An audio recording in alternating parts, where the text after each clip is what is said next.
Good morning and happy Monday. Welcome to the Digital Weather Desk powered by CenturyX Bank. I'm Jared Floyd, and we do have some changes in the forecast, including some rain chances. Already seeing some rain across parts of the area, and then we have additional rain chances through the rest of the day, tomorrow, and then Wednesday, cold front moves through the area, and that cold front actually looks to bring some more seasonal air to the region. I know folks are aiming for below average temperatures. Average high for this time of year in Monroe should be 83 with an average low of 58. And we've been way above that for a while now. So we're hoping to at least trend closer to that direction by the middle and end parts of this week. Today's forecast made possible by the United Way of Northeast Louisiana and their 211 initiative. From food and water to medical assistance, 211 connects you to the most up-to-date resources in your area. Check of the radar made possible by Browns Roofing. BrownsRoofingLA.com shows rainfall back in across the region. And if you pay attention carefully, this is, I believe, a 4-hour loop through the morning hours. Actually, it is an 8-hour loop across the area, across the region over the last 8 hours. And if you watch carefully, you can see a few different tornado warnings that have popped up along the coastline. And I don't want folks to panic too much about that. Even the little purple confirmed tornado boxes popped up across portions of Tangipahoa Parish this morning. So what's going on? Well, we've got this trough of low pressure moving inland, and while it is not tropically developed, it's not a tropical depression, it's not a tropical storm, it does have, to a certain degree, some type of tropical characteristics. And so as this trough moves inland, you get those little almost supercell-like characteristics that move inland off the Gulf coastline, and with the right combination of ingredients can occasionally produce offshore water spouts, but even briefly inland brings the potential for some brief tornadoes. And so that's where we've ran into that in southeastern Louisiana. Is that in our area? No. Is it a threat for our area?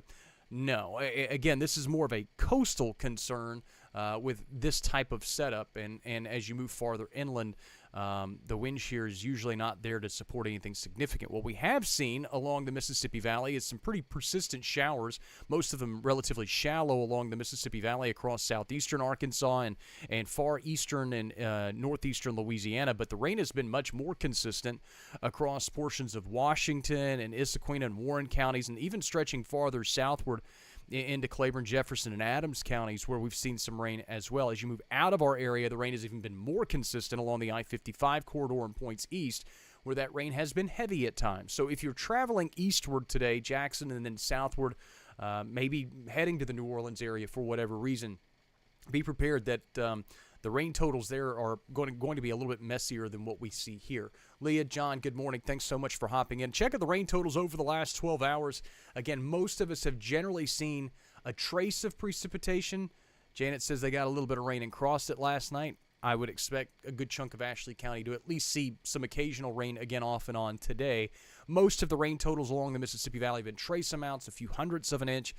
Radar estimates over an inch of rain in Vicksburg. I think that may be a little overcooked at this point, maybe a little too high in the estimated totals. We're about a half inch of rain, or we're approaching a half inch of rain at the Tallulah-Vicksburg Airport, which is actually just kind of north of Mound. So we are seeing rain and measurable rain along the Mississippi Valley. The heftier totals, again, generally along the I-55 corridor for now. Futurecast made possible by Bayou Power Sports. Hunting season right around the corner. Get your ATVs and side-by-side squared away. Go see Mike and the guys today. But again, Futurecast shows the scattered shower and storm potential, especially across the eastern half of the area as we go through the day. And now, in full disclosure, Futurecast also kind of initializes starts with rain in our area, and at least farther west in our area. And we really haven't seen much except along the Mississippi Valley. So kind of take that with a grain of salt. Regardless, we do expect with the daytime heating and this trough of low pressure, it's kind of inevitable that at least some scattered shower and storm potential will be in the forecast. As we work into the day Tuesday, we still have a little bit of leftover moisture. We have an approaching front from the northwest, so all of that could work together to bring more scattered kind of daytime heat-driven showers and storms. It's a little bit deeper than that in terms of the features that are bringing rain back into the forecast, but again, mainly scattered, mainly heat-driven afternoon, early evening. May, Betty, Mary, thank you so much for hopping in. Good morning. And then as we work into the day on Wednesday, cold front starts to approach from the north. And actually, if depending on how you want to slice it, the boundary actually moves through relatively early Wednesday morning. Could still see a fleeting shower or storm with that, and then skies clear pretty quickly behind the approaching cold front, and it is looking more and more encouraging that we see a cool down. Not a drastic cool down, but to near seasonal temperatures. You'll see that in the 7-day in just a minute. Futurecast showing rainfall. That's the exact same model output, just showing rain totals instead of rain placement. And again, most of the rain totals are kind of lackluster. We mentioned yesterday the 1/4 to 3/4 of an inch range. I think most of that generally checks out.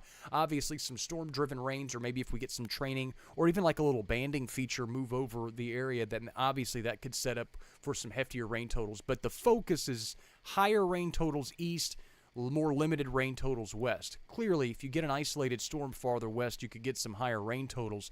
But the main focus right now is on the higher totals east along the Mississippi Valley. Some areas could still see a brief heavy downpour or some higher rain totals. Beverly said they woke up to a little shower in Ruston this morning. A lot of this moisture is relatively shallow, so if you're seeing rain, don't be surprised if you're seeing it and it doesn't really pop up on radar. Sometimes the radar can just overshoot some of that shallow moisture that's reaching the surface. Sandra, good morning as well. So there's a look at the rain totals, the official rain total forecast over the next 48 hours from the Weather Prediction Center. Temperatures right now generally in the low to mid 70s. It's kind of muggy outside. Again, think of it kind of as a tropical type in atmosphere. Dew points are relatively high as well. I say relatively, they're just high in the low end of the 70s. And for this time of year, that's pretty gross because you see dew points low 70s like this in August, and you go, it's pretty normal. But as you go into October, you're like, hey, this isn't fun. And I agree, it's not fun. But what we're dealing with. Visibility down in some spots, obviously Vicksburg, St. Joseph, some folks along the Mississippi Valley that are dealing with the rain. A lot of it's kind of pesky. So visibility will be limited in some spots. Make sure that if your windshield wipers are going, that your headlights are on as well. A look at Futurecast temperatures, and I just want to kind of show the front moving through later this week. So you see it arriving early Wednesday morning, but note temperatures Wednesday morning are still generally in the low end of the 70s. Randy, good morning. Thanks so much for hopping in. Farther northward, 60s and 50s. Hey, all right, a little bit of good news there. Front advances all the way through the area. By Wednesday afternoon, we should start phasing cooler. I wouldn't necessarily call it dramatically cooler, but into the low to mid-80s in many spots. And then Thursday morning, computer model data suggests 50s could get all the way down to the I-20 corridor. I'm not necessarily sold on that, but I definitely think low 60s will be possible, and there will be 50s for some of the area. I just don't think it'll be for all of the area. Then the second half of the week, low to mid-80s for highs. And this was kind of advertised yesterday. I didn't show it in the 7-day yesterday just because I wanted to see the model data trend in the right direction for just a few more days, or really just a few more model cycles, before I threw this out there as potential, because I didn't want folks to get overexcited, and then we're still stuck at 88, 89 later this week. That's not good news. Alicia, good morning. Thanks so much for hopping in. Scattered showers and storms today. The best chances will be east. I'm not saying that you won't see rain west. We've already seen some. But the best chances, the better coverage, the more consistent rain totals are probably going to be farther east. Eastern half of the area, the Mississippi Valley, probably the best chances. Temperatures will vary depending on location. Randy, good morning as well. But temperatures will vary from some areas seeing the upper 80s, some in the low 80s, depending on cloud cover, sunshine, and how much you get of a combination of both through the day. Lingering rain and storms tonight. Rain chances, I kept it 40%. I don't necessarily feel warm and fuzzy about those rain chances. Really wanted to put them down to 30%, but I left them at 40. May change them later today. That's why we do 3 forecasts a day, so we can change things. But winds will stay light out of the southeast overnight. 7-day forecast made possible by 3B Outdoor Equipment, the exclusive outdoor power equipment company of the Digital Weather Desk. Showers and thunderstorms early half of this week. Tuesday, still some lingering stuff. Wednesday, I brought the rain chances down quite a bit because I think the front moves through early enough in the day to squeegee out all the moisture. And then look at the rest of the week. Low 80s for highs. Again, we were having 88s, 87s, 88s, 89s on the map at this point yesterday. We've dropped them down a good 5-6 degrees in many locations. I do think we will see the upper 50s. Bobby, Diane, Sonia, thank you so much for hopping in. I do think we're going to see upper 50s in some spots. Will we see it widespread across the entire area? Probably not. maybe, but probably not. Temperatures will rebound nicely by the end of the weekend, though. So we will be back above normal by Sunday. At least that's how it trends for now. Again, average high in Monroe this time of year is 83. Average low is 58. So in theory, the vast majority of these numbers are still above average or near average for this time of year.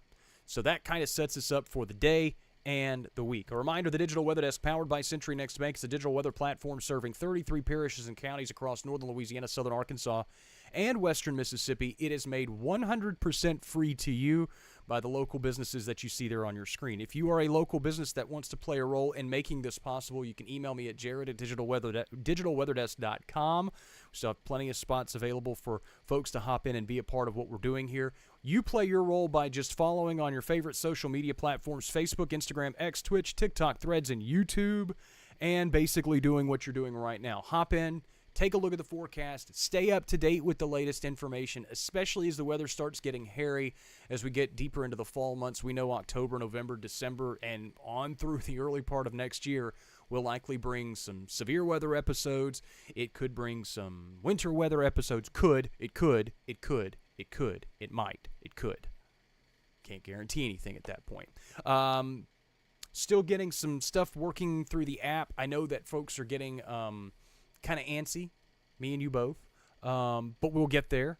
Time is a drop in the bucket, and after we've looked back at this a year from now and you go, I remember that first time when the app was a little bit behind. Well, it'll all be gone by then. But again, we have one trial version, test version in, hoping to get the second test version in today. If I get it, I will let you know so I can test it out, make sure that everything looks good. The first version looks great. We do need to make some artwork tweaks on it. That won't delay it any farther. That's just things on our end that we send in and get switched out. But again, all's well so far on the Digital Weather Desk, powered by Century Next Bank. Your Too Long Didn't Read comes out 9:30 this morning. We'll have a look at the midday forecast, look at the radar. If anything gets crazy between now and then, we'll obviously let you know. Have a fish and game forecast tonight. Have another look at the evening forecast at around 5 o'clock. And then we got Cubs baseball tonight. I know most of you don't care about that, but I do. So I'm looking forward to that.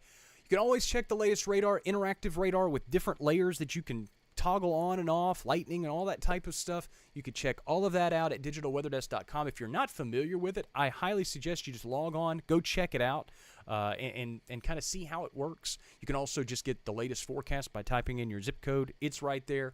You can also order the hats if you are interested in buying one of those hats. I think we've cured our PayPal ills.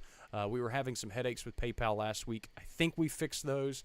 So somebody go test that out. Jan, good morning. And again, just check the latest forecast at digitalweatherdesk.com. Let's wrap things up. I've ran over my time, even though I don't really have a time limit. And it's time to take the little one to school. Thanks so much for hopping in this morning. I'll join you around midday. Joy, good morning as well. And as always, I'm very glad you're here. Thanks so much.